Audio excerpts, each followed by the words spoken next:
Hoy vamos a continuar con Los Ángeles y tengo acá mi equipo técnico. Miren qué presentación, casi una película podemos hacer con esto. Como les digo, es una serie dentro de la serie porque como les contaba, hay tanto que habla la Biblia respecto a los ángeles, que me parece que está bueno que profundicemos porque muchos de los mensajes más importantes de la Biblia fueron transmitidos por ángeles. Veíamos el domingo pasado cómo, bueno, los ángeles caídos, los demonios, fueron los que tergiversaron todo, los que hicieron caer a Adán y Eva, empezando obviamente por la serpiente antigua, por Satanás. Pero después vemos cómo Dios empieza a hablar y a mover cosas en el mundo a través de sus enviados, sus mensajeros, los ángeles. Primeramente el ángel del Señor, decíamos, o el ángel de Jehová, como se traduce en la Reina Valera, que lo llamábamos teofanía o cristofanía, ¿sí? Una aparición preencarnada de Cristo. Y en el último encuentro estuvimos hablando de Gabriel, el ángel Gabriel. Dios lo envía al ángel Gabriel para hablar con el profeta Daniel y mostrarle y explicarle las cosas que iban a pasar en el fin de los tiempos, en el fin del mundo. 531 años después, los números dan más o menos eso cuando uno lo busca, aparece de nuevo el ángel Gabriel. Esto nos da una idea de eternidad, ¿no? De qué manera los ángeles están fuera del tiempo y espacio acá y son eternos. Y aparece de nuevo Gabriel, ahora ya a Zacarías, en ese momento sacerdote del templo, ya anciano con su mujer, para contarle que iban a tener un hijo, más o menos como Abraham y Sara, que lo tuvieron a los 100 y 90, ¿no? Bueno, Zacarías y Elizabeth repiten el milagro para tener a Juan el Bautista. Juan el Bautista, hijos de Zacarías y Elizabeth. Y finalmente, 6 meses después, el mismo ángel Gabriel es enviado a la ciudad de Galilea de Nazaret para encontrarse con María, una jovencita virgen que estaba comprometida con José, un hombre que era descendiente de David, para que se cumpla lo prometido por el Señor de que David, el rey, iba a tener un descendiente que finalmente iba a estar sentado en un trono eterno. Y José, dice la palabra, también tuvo que ser convencido por otro ángel. Porque Gabriel se le aparece a María y José dijo, sí, justo, me van a venir a contar a mí. ¿No? No le creyó. Y la estaba por dejar, pero dice que era justo porque la iba a dejar en secreto para no hacer un escándalo público. Podía terminar apedreada María. Sin embargo, José, como era justo, la iba a dejar secretamente, pero mientras estaba maquinando este abandono, se le aparece un ángel. Esto lo leíamos el domingo pasado, pero quiero, para meternos de nuevo en la historia, quiero que lo leamos de nuevo. Mateo 1, a partir del versículo 18. Lo voy a leer en la NBI. Dice así: el nacimiento de Jesucristo fue así. Su madre, María, estaba comprometida para casarse con José. Pero antes de unirse con él, resultó que estaba embarazada por el poder del Espíritu Santo. Como José, su esposo, era un hombre justo y no quería exponerla a vergüenza pública, decidió romper en secreto el compromiso. Pero cuando él estaba considerando hacerlo, se le apareció en sueños un ángel del Señor y le dijo: José, hijo de David, no temas recibir a María por esposa, porque ella ha concebido por el poder del Espíritu Santo. Dará a luz un hijo y le pondrás por nombre Jesús, porque él salvará a su pueblo de sus pecados. Todo esto sucedió para que se cumpliera lo que el Señor había dicho por medio del profeta. La Virgen concebirá y dará a luz un hijo y lo llamarán Emanuel, que significa Dios con nosotros. Cuando José se despertó, hizo lo que el ángel del Señor le había mandado y recibió a María por esposa, pero no tuvo relaciones conyugales con ella hasta que dio a luz un hijo, a quien le puso por nombre Jesús. Y nos había quedado pendiente, después de este pasaje, otro donde también hay ángeles involucrados alrededor de toda esta historia. Lucas 2, a partir del versículo 1.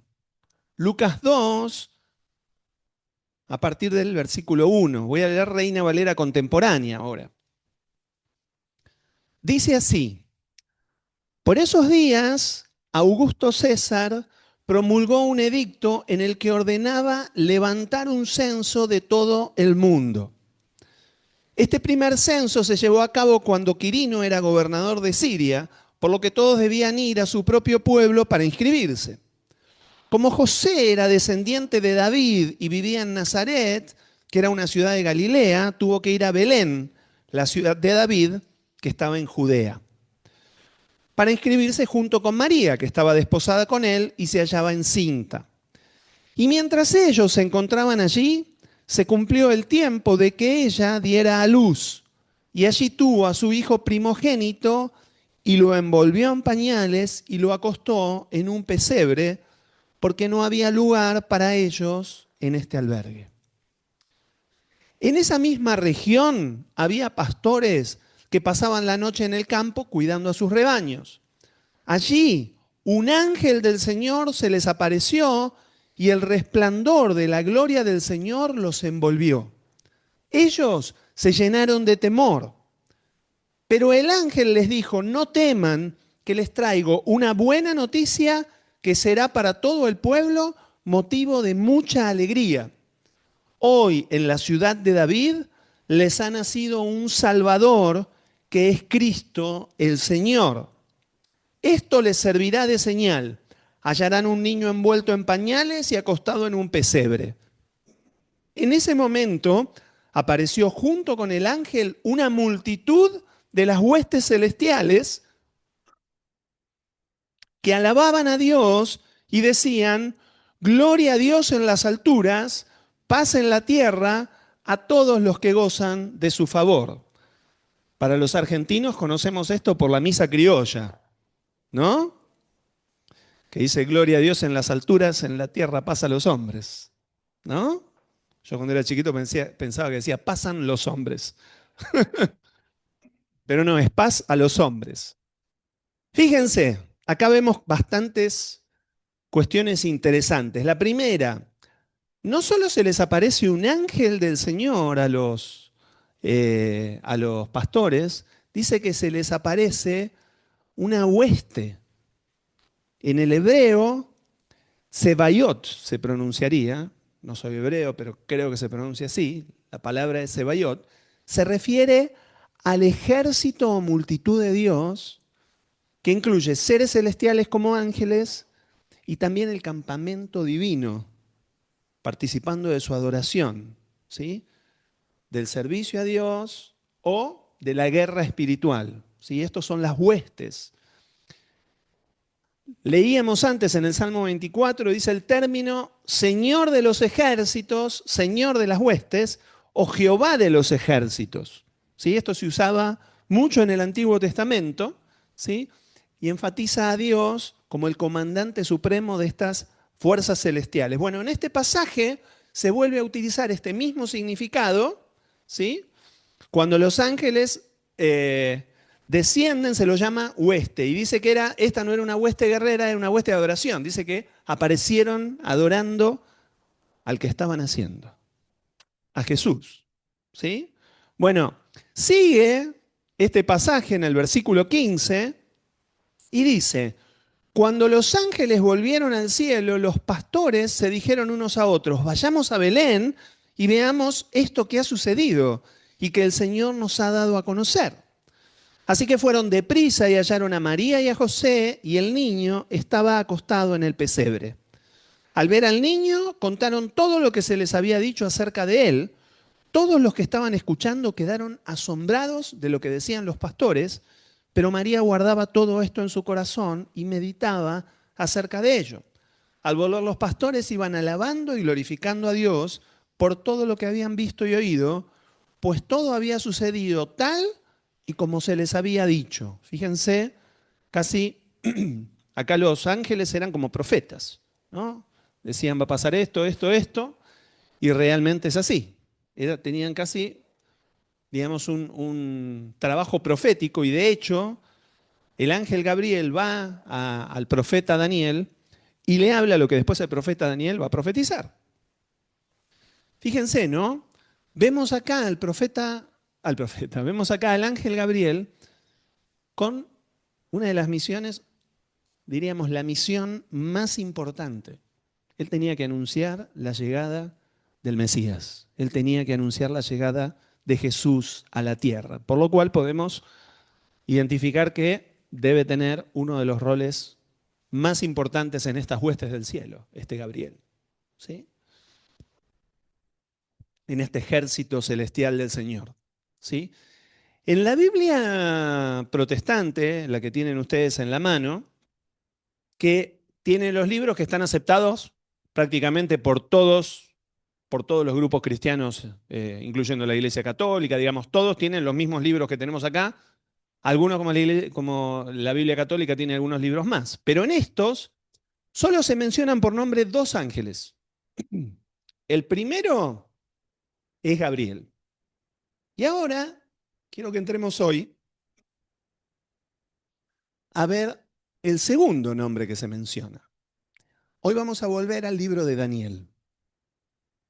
Vamos a recordar una escena que habíamos compartido cuando hablamos de las visiones de Dios. ¿Se acuerda? Dijimos, ¿cómo habla Dios? Bueno, a través de visiones. Vamos a ir a una de las visiones de Daniel. Daniel 10, a partir del versículo 4, en Reina Valera Contemporánea.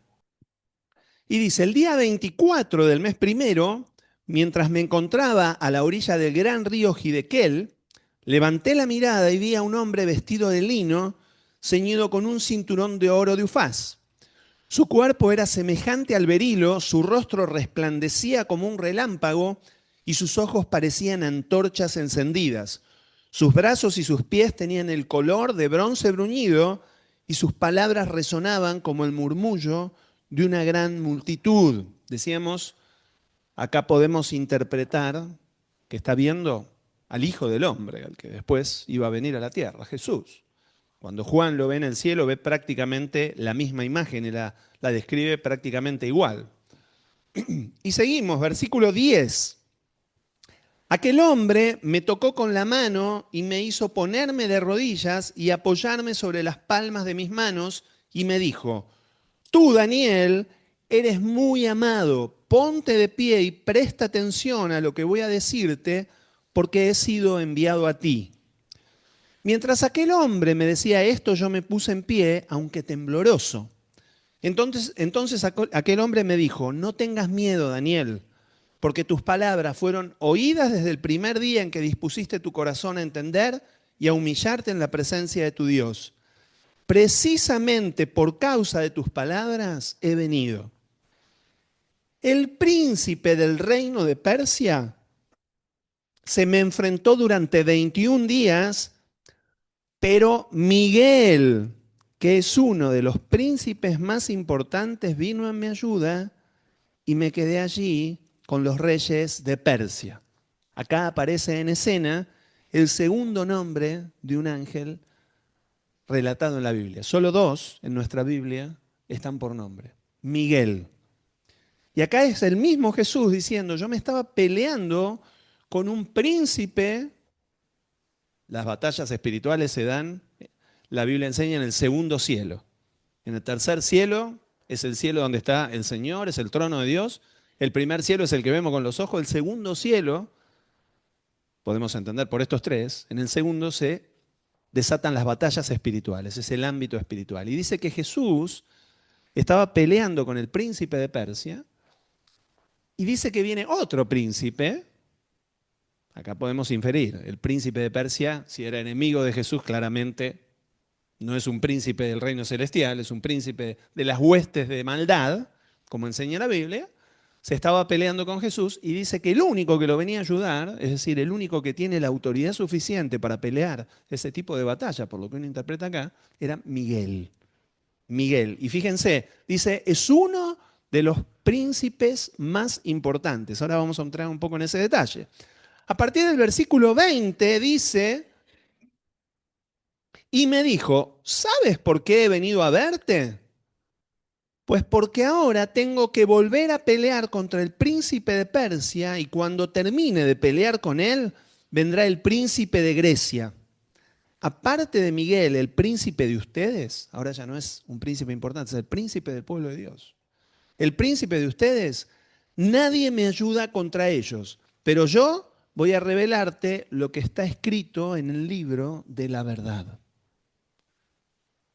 Príncipe en hebreo se escribe zar, con S.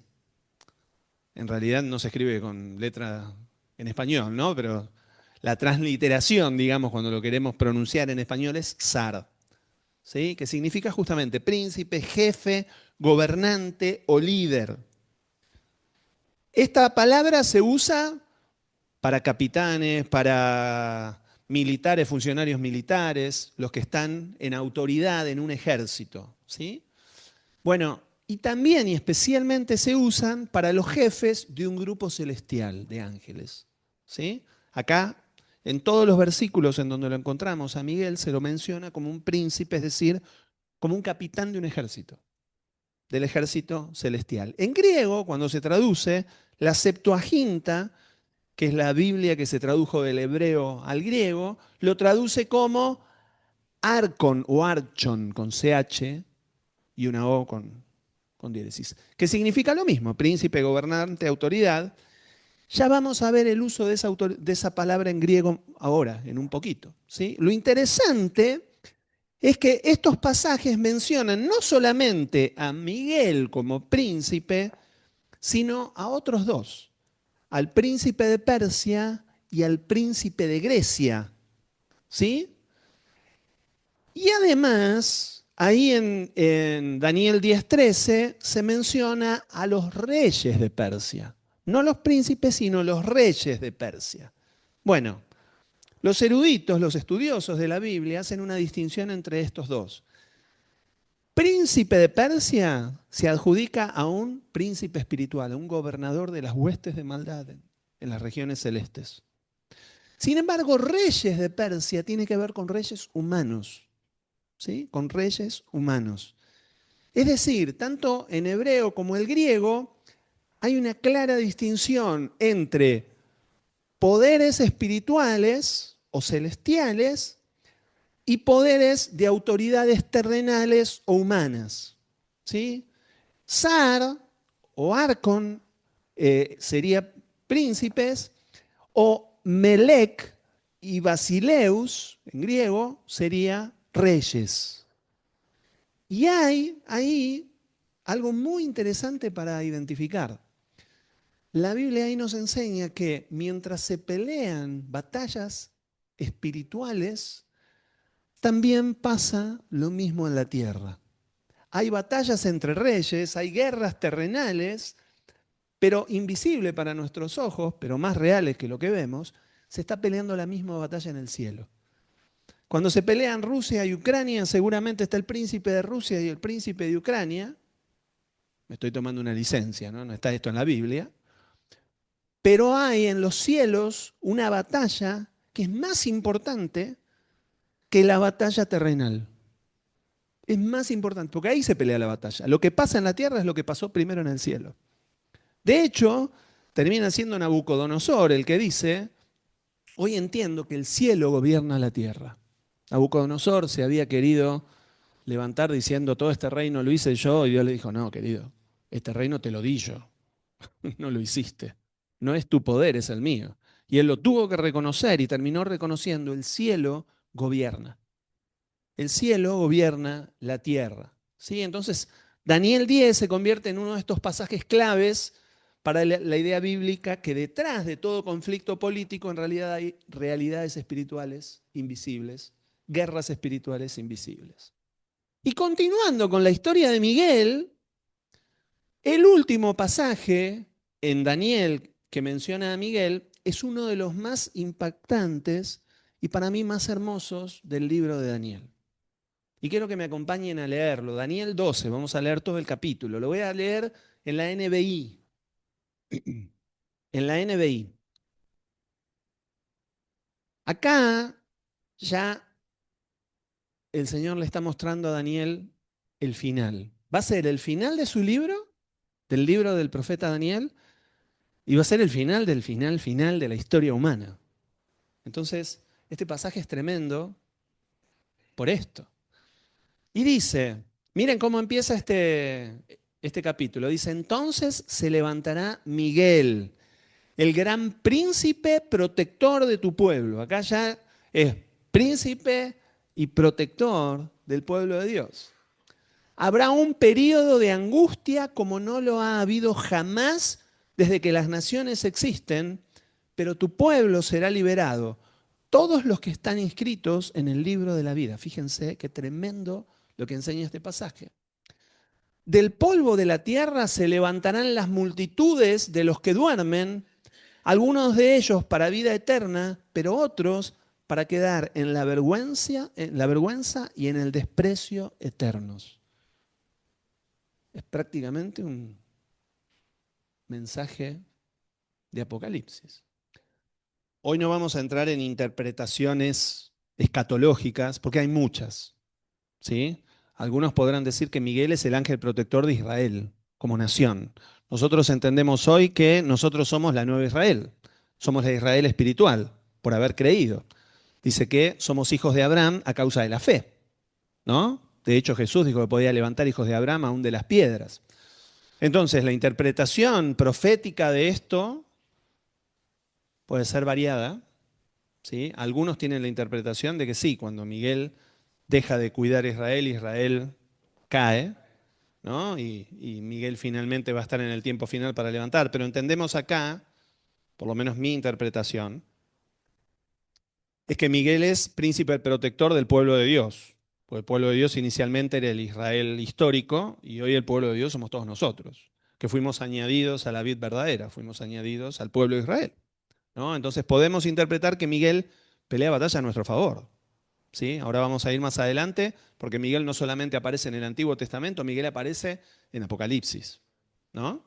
Entonces, eh, no podemos tampoco en escatología tomar todo como cronológico, que lo que pasa en un versículo, en otro, en realidad es todo cronológicamente consecutivo, ¿no?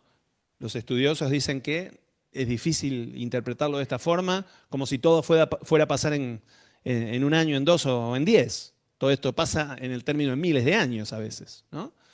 Pero sí podemos sacar nuestras conclusiones, ¿no? Y cuando está diciendo que va a haber un periodo de angustia como no lo ha habido desde que las naciones existen, podemos interpretar también la gran tribulación, lo que habla el Nuevo Testamento al respecto, ¿no? Y cómo su pueblo será liberado, ¿no? Los que están escritos en el libro. Hoy entendemos que en el libro de la vida están escritos todos los que creyeron en el Señor Jesús, ¿sí? Entonces, pero de nuevo, cada teólogo con su librito y hay diferentes interpretaciones y la gente a veces se pelea, algunos no van a llegar al cielo con tal de pelearse por lo que dice la Biblia de los tiempos finales. Yo prefiero llegar al cielo y amigarme. Cuando lleguemos al cielo, cuando lleguen los tiempos nos enteraremos. Muchos tenían muchas especulaciones de cómo iba a llegar Jesús y ninguno la pegó pensando que iba a llegar en un pesebre y a morir en una cruz. Entonces, no quiero aventurar historias de cómo va a terminar el mundo. Me quedo con lo que dice acá. Y dice que del polvo de la tierra se levantarán las multitudes de los que duermen, ¿no? Algunos para vida eterna y otros para vergüenza y desprecio eternos. Esto lo explica Jesús también, esto lo tenemos en el Nuevo Testamento y sabemos que todos comparecerán delante del trono. Los que creímos no iremos a juicio y no iremos al infierno y los que no irán a vergüenza eterna, lo que dice acá. Hoy tenemos la historia, hoy tenemos la foto un poco más clara de lo que va a pasar. ¿Cómo y cuándo? Y hay diferencias. Los teólogos al día de hoy no se ponen de acuerdo y no creo que se vayan a poner de acuerdo hasta que pase. Una vez que pasó, todos decimos, ah, era así. ¿Sí? Entonces, de nuevo. Después dice, los sabios resplandecerán con el brillo del cielo, los que guían a muchos en el camino de la justicia brillarán como las estrellas por toda la eternidad. Hoy nosotros podemos interpretar esto como los que salimos a evangelizar y presentamos el camino de Jesús, un día brillaremos con Él. Hoy nosotros podemos tener una mejor interpretación de lo que estaba diciendo el Señor a Daniel, ¿sí? Pero fíjense lo que dice, pero tú, Daniel, guarda en secreto las palabras y sella el libro hasta el tiempo del fin, pues muchos andarán de un lado a otro tratando de aumentar su conocimiento. Lo que decíamos recién. A Daniel le dice, este libro sellalo. ¿Vieron que Jesús en el final de los tiempos dice que Él abrirá los sellos? Hay cosas que están selladas. Es decir, con el conocimiento humano no se pueden entender. Y permanecen en secreto. Pablo hablaba del Evangelio y decía que el Evangelio era un misterio que estuvo guardado desde los siglos.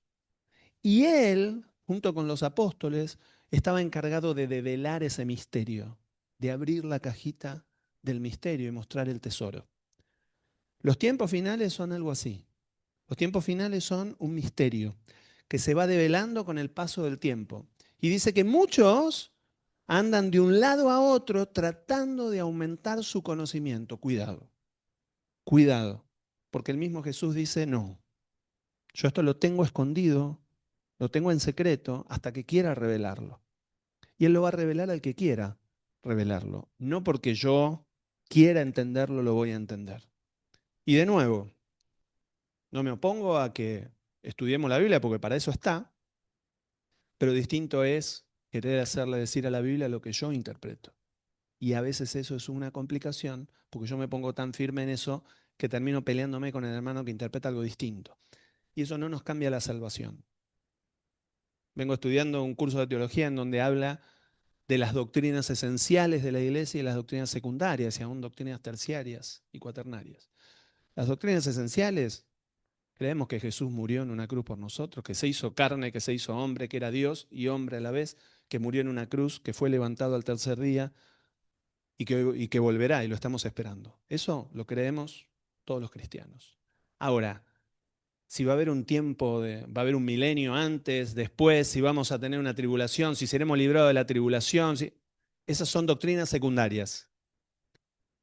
Y no está mal que nos interese investigar, ¿sí? Pero hay debate. Y si yo me voy a pelear con mi hermano porque él piensa que viene el milenio y yo pienso que no, que es solo un pensamiento mitológico, y vamos a estar en un problema. Porque así se generan las divisiones en la iglesia. Entonces, qué bueno que podamos pensar la Biblia juntos, pero siempre sabiendo que lo esencial es lo esencial y lo secundario, habrá diferencias, pero no pasa nada, ¿no? Entonces, le dice que selle el libro. Ese libro está sellado y se van abriendo los misterios con el paso del tiempo. Estamos llegando al tiempo final. Dice que el libro está sellado hasta el tiempo del fin. Estamos en el tiempo del fin, pero todavía no llegó el fin. Entonces hay cosas que todavía estarán selladas. Y en el versículo 5 dice, yo, Daniel, vi ante mí a dos hombres. Uno de ellos estaba a una orilla del río, el otro en la orilla opuesta. Uno de ellos dijo al hombre vestido de tela de lino que estaba sobre las aguas del río, ¿cuánto falta para que se cumplan estas cosas asombrosas? Y oí al hombre vestido de tela de lino que estaba sobre las aguas del río, el cual levantó las manos al cielo y juró por el que vive para siempre. Faltan un tiempo, tiempos y medio tiempo. Todo esto se cumplirá cuando termine la destrucción del pueblo santo. Aunque escuché lo que dijo ese hombre, no pude entenderlo. Así que pregunté, Señor, ¿en qué va a parar todo esto? Y él me respondió, sigue adelante, Daniel, que estas palabras se mantendrán secretas y selladas hasta el tiempo del fin. Muchos serán purificados y perfeccionados y quedarán limpios, pero los malvados seguirán en su maldad. Ninguno de ellos entenderá nada, pero los sabios lo entenderán todo. A partir del momento en que se suspenda el sacrificio diario y se establezca la abominación que causa destrucción, en otra versión dice la abominación desoladora, que es muy conocido, transcurrirán 1290 días. Dichoso el que espere a que hayan transcurrido 1335 días. Pero tú persevera hasta el fin y descansa, que al final de los tiempos te levantarás para recibir tu recompensa. Miren qué lindo lo que le dice el Señor a Daniel. Le está diciendo todo lo que va a pasar, pero también le dice, vos persevera hasta el fin. ¿Vieron que dice que el que persevera hasta el fin será salvo? Dice Pablo, ¿no? Acá el Señor le está diciendo lo mismo a Daniel. Le dice, vos persevera en tu fe hasta el fin y descansa. Descansa, no te rompas la cabeza, porque hay cosas que te expliqué, pero hay cosas que no te voy a explicar, le dijo a Daniel, ¿no? Dice, vos descansá, perseverá, porque al final de los tiempos te vas a levantar para recibir tu recompensa. La misma promesa que le hizo a Pablo. Pablo estaba deseoso, es más, Pablo decía, yo voy a recibir mi corona de gloria. Y él veía su corona de gloria que ya llegaba, y caminó toda su vida con el Señor confiando en esa promesa. Lo mismo Daniel, lo mismo Daniel. Y aquí termina el libro de Daniel, que es casi un apocalipsis. El libro de Daniel es casi un apocalipsis adelantado. Y como vemos, se van dando diferentes manifestaciones de las que hablábamos, de cómo Dios nos habla, ¿sí? De cómo hacemos para escuchar a Dios. Acá vemos juntas visiones, cristofanías, ángeles, todas las diferentes formas en que Dios se puede manifestar, se manifestó a Daniel y a varios de los que vimos acá. Es decir, por lo que vimos, los ángeles se pueden manifestar en la realidad, se pueden manifestar en una visión y también se pueden manifestar en sueños, como a José. A José dice que se le apareció un ángel en el sueño. Pero Miguel no queda acá, Miguel no se queda en el Antiguo Testamento, al igual que Gabriel. Miguel, por lo visto, es tan importante que es mencionado de los dos lados de la historia. Judas, en su carta, que solamente tiene un capítulo, el libro de Judas es un capítulo solo en la Biblia, al hablar de personas que traían falsas doctrinas a la iglesia, él estaba tratando de explicarle a la iglesia que tengan cuidado porque había muchas falsas doctrinas que empezaban a meterse, dice lo siguiente, miren lo que dice Judas, versículo, bueno, Judas 1, versículo 8. Bueno, este no es Judas el que traicionó a Jesús, quiero aclararlo. ¿Sí? De la misma manera, perdón, es NBI. NBI. Muy bien.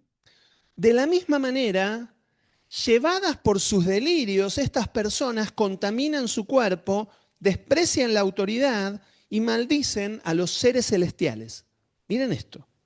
Acá Judas está diciendo que había algunos que por lo visto hasta se llamaban cristianos y hacían una vida de libertinaje, un desastre. Y dice que además de que hacían cosas con sus cuerpos que no eran santas, dice que además maldecían a los seres celestiales. Y sigue, dice, ni siquiera el arcángel Miguel, cuando argumentaba con el diablo, disputándole el cuerpo de Moisés, se atrevió a pronunciar contra él un juicio de maldición, sino que dijo que el Señor te reprenda. Estas, en cambio, estas personas que están en cualquier cosa, maldicen todo lo que no entienden y como animales irracionales, lo que entienden por instinto es precisamente lo que los corrompe. Déjenme explicar esto porque es muy importante. Acá Judas está diciendo, cuidadito, que nosotros no tenemos autoridad para maldecir ni siquiera a los demonios.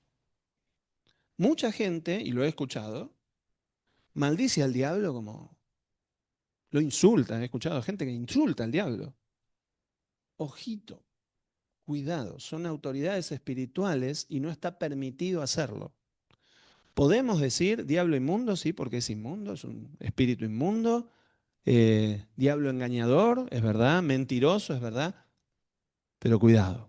no podemos andar maldiciendo, insultando al diablo ni a los demonios. Bueno, ni hablar a los ángeles y al Señor, ¿no? Pero no tenemos autoridad para meternos con los seres espirituales de una manera equivocada. Nosotros tenemos autoridad para reprender y echar fuera al diablo, por supuesto. Ya diría, ¿para echarlo a dónde? Es lo que dice, demonio, te echo y te mando al abismo y te mando al... Si el Señor lo quiere mandar al abismo, no soy yo el que lo va a mandar. Tenemos que tener cuidado de tomarnos atribuciones que no nos corresponden, aún siendo hijos de Dios y teniendo autoridad del Señor. Nuestra autoridad es para echar fuera demonios por el bien de las personas.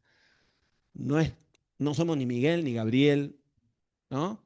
Y dice que Miguel, este pasaje es muy interesante porque primero se lo menciona a Miguel como arcángel, como arcángel. No se lo menciona como ángel. Arcángel, ¿se acuerdan que decía la palabra esta príncipe? Arco. Viene de la combinación de ángel con esta palabra, que significa jefe de los ángeles. Acá Judas lo menciona a Miguel como el jefe de los ángeles, ¿sí? Como arcángel, ¿sí? Eh, y en este pasaje se menciona también algo que no está mencionado en ningún otro lado de la Biblia. En ningún otro lado se menciona que Miguel se peleaba con el diablo por el cuerpo de Moisés, por lo menos en la Biblia que tenemos nosotros. Hay, dicen los estudiosos, un libro perdido de Moisés, era como el testamento de Moisés, en donde se menciona esto. Pero quedaron, en nuestra época, quedaron solo fragmentos de ese libro y se perdió el resto en donde menciona esta parte. Pero los padres de la iglesia al principio de la iglesia lo mencionaban como que era un libro que lo tenían en la mano y lo leían completo. Hoy se perdió, ¿sí? Pero viene de ahí esta disputa, por lo visto, el diablo quería usar el cuerpo de Moisés, no sabemos para qué, si para hacer caer al pueblo de Israel en idolatría, siempre el diablo tiene alguna historia. Eh, pero, ya les digo, acá lo tenemos a Miguel mencionado como arcángel. Y un último pasaje en donde lo tenemos a Miguel es en otra batalla. Por lo visto, Miguel vive de batalla en batalla. Es una especie de versión David en el cielo. ¿Sí? Eh, y por lo visto es un alto comandante de los ejércitos de Dios. ¿Sí? Entonces vamos a ir a Apocalipsis 12, versión NBI también. Desde el versículo 1, Apocalipsis 12, 1. Este es otro pasaje que se puede dar para múltiples interpretaciones. Múltiples. ¿Sí? Pero bueno, creo que el Señor hoy nos está llevando a tiempos finales. Nos está hablando a través de los ángeles de tiempos finales. Y estamos en tiempos finales. Y dice, apareció en el cielo una señal maravillosa. Una mujer revestida del sol, con la luna debajo de sus pies y con una corona de 12 estrellas en la cabeza. Estaba embarazada y gritaba por los dolores y angustias del parto. Y apareció en el cielo otra señal, un enorme dragón de color rojo encendido que tenía 7 cabezas, 10 cuernos y una diadema en cada cabeza. Con la cola arrastró la tercera parte de las estrellas del cielo y las arrojó sobre la tierra. Quiero hacer un stop acá. Quiero contarle algunas interpretaciones de este pasaje. Primera interpretación. La mujer embarazada con dolores de parto. Por acá dice en Israel. ¿A quién se le ocurre? ¿Quién podría ser esta mujer embarazada? La iglesia. María. Bueno, la interpretación en la Iglesia Católica, ustedes la pueden ver en las imágenes, es que es la Virgen María. Por eso, dice, la ponen con las estrellas arriba, con la luna abajo. Es la imagen, muchos la deben tener en la mente, la imagen de la Virgen María, ¿sí? Bueno, con esta. Y con el error de adorarla, ¿no? Como si fuera un ser celestial. Pero esto es una imagen espiritual que ve Juan desde el cielo, que vio un montón de imágenes espirituales, ¿sí? Pero bueno, la primera interpretación que se hace, a mi juicio incorrecta, digamos, porque sí, María es María, pero María también representa al cuerpo de Cristo que da a luz a los hijos de Dios, representa a la iglesia, eh, pero la realidad es que nosotros sabemos que María no es un ser celestial para adorar. María era una chica jovencita, santa, elegida entre todas las mujeres para tener al Hijo de Dios, pero no era la madre de Dios. Esto lo aclaramos alguna vez, pero lo aclaro de nuevo por las dudas. Cuando dicen María, madre de Dios, no, no, Dios no tiene madre. María era hija de Dios, no es madre de Dios. Y María fue una de los 120 que estaban en el aposento alto cuando vino el Espíritu Santo. Y hoy, sí, obviamente tiene un lugar importantísimo en la historia del Evangelio, pero hoy está en el cielo, como están Abraham, como están David, como están Isaías y como están todos los santos que murieron en el Señor. ¿Sí? Pero bueno, quiero hacer esta aclaración porque este pasaje se interpreta muchas veces de esa forma. Y otra cosa interesante es que habla del dragón. ¿Quién era el dragón? Satanás. ¿Sí? Y acá se presenta y dice que con la cola, en el versículo 4, con la cola arrastró la tercera parte de las estrellas del cielo y las arrojó sobre la tierra. ¿Se acuerdan cuando les dije que una interpretación es que un tercio de los ángeles del cielo cayeron junto con el diablo? Bueno, acá uno puede interpretar de nuevo. Estas son imágenes espirituales que son representaciones de una realidad que después termina siendo terrenal o que termina siendo espiritual. Pero uno acá puede interpretar que la tercera parte de los ángeles cayeron junto con Satanás a la tierra. ¿Sí? Bueno, y dice, cuando la mujer estaba a punto de dar a luz, el dragón se plantó delante de ella para devorar a su hijo tan pronto como naciera. Ella dio a luz un hijo varón que gobernará a todas las naciones con cetro de hierro. ¿Quién será? ¿Quién es este rey de gloria? Decíamos hoy en la canción. Podemos interpretar que era Jesús. ¿Sí? Sabemos que Jesús nació en un pesebre, estaban los pastores y no vieron ningún dragón parado enfrente del pesebre. Podemos interpretar que esto es una visión espiritual. ¿Sí? Obviamente, desde el cielo las cosas se ven distintas. Y dice que el diablo estaba ahí queriendo devorar a este hijo que iba a gobernar a todas las naciones con cetro de hierro. Pero su hijo fue arrebatado y llevado hasta Dios, que está en su trono. Pasamos del pesebre a la ascensión de Cristo en un versículo, ¿no? Como para que entendamos de qué manera esto es una imagen espiritual que no podemos tomar como cronológica tan simple.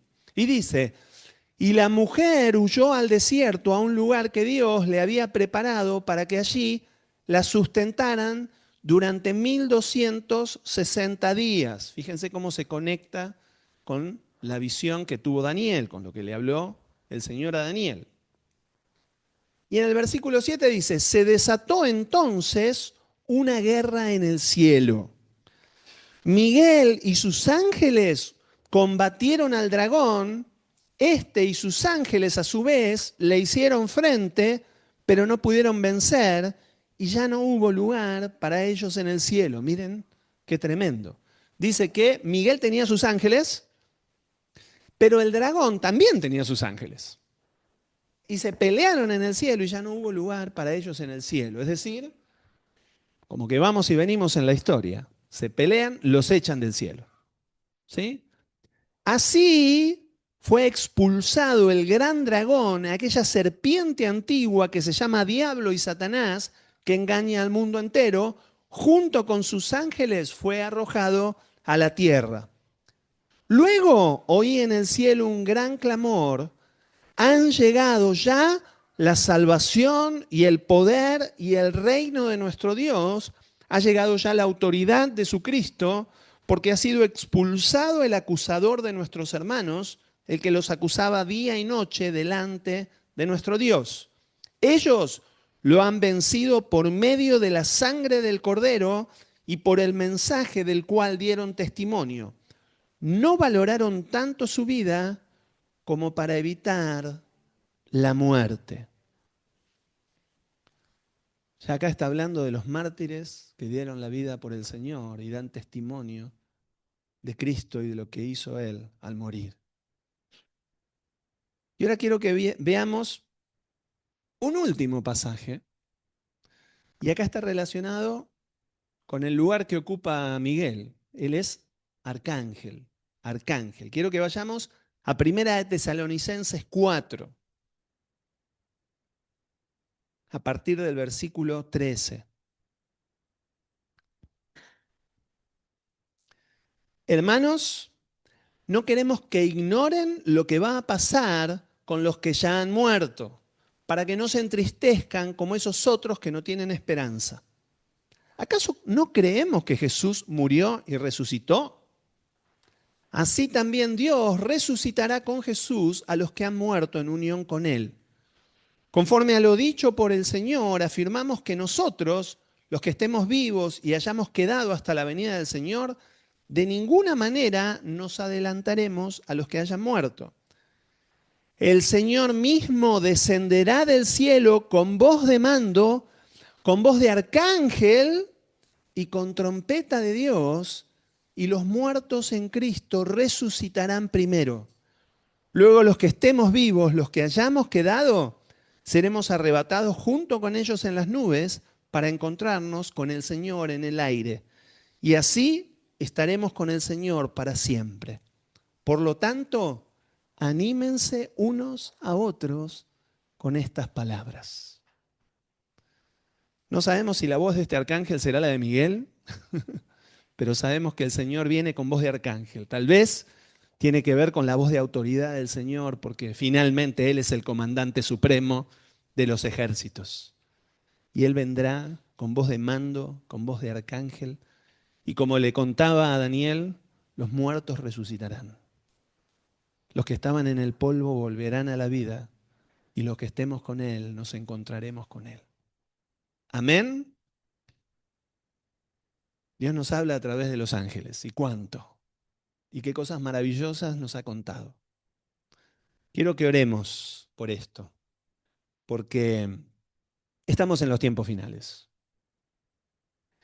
De hecho, desde que Jesús se fue, los apóstoles decían, ya son los tiempos finales.